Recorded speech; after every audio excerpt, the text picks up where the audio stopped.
Thank you very much for being here. No problem. Would you please like to introduce yourself again? Yes. My name is Foyin Senbanjo and I'm from Lagos, Nigeria. Awesome. I attended UPEI and I specialized in accounting, graduated with business administration. Awesome. You were also the valedictorian of Yes, 27. I was. You missed that out. I did. I myself am an international student. It's different from what. Yes. I can understand why I can relate to what you're saying.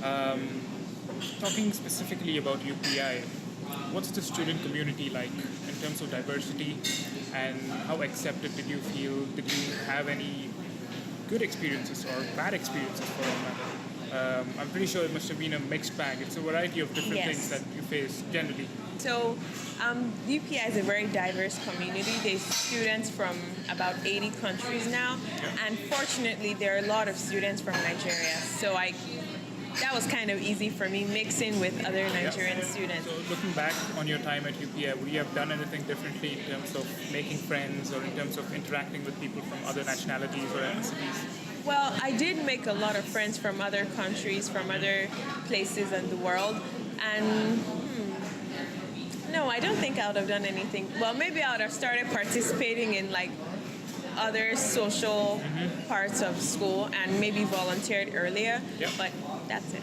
That's a valid answer, by the way. Yeah. Pretty good. Where do you think most international students face difficulties in terms of adjusting to their new environments and what it's like for them? Okay.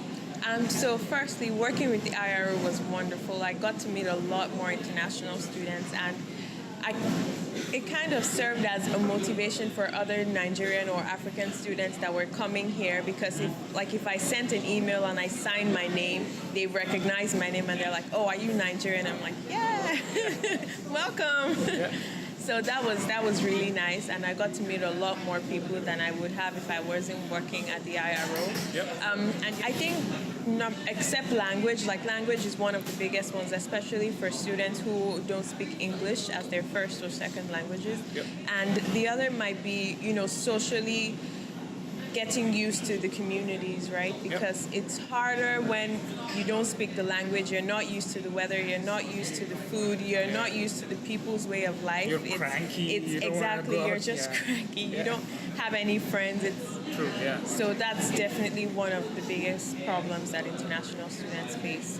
But like the IRO tries to organize events for international students, and like the Society for International Students and other student groups, they try to organize events for people to come together and meet each other, but well, it works, but not as much as it can be if students sometimes are willing to participate. Like sometimes students just give up and say, "Okay, I'm just engaging gonna stay people in my can be a room." little difficult, Exactly. especially when they're new.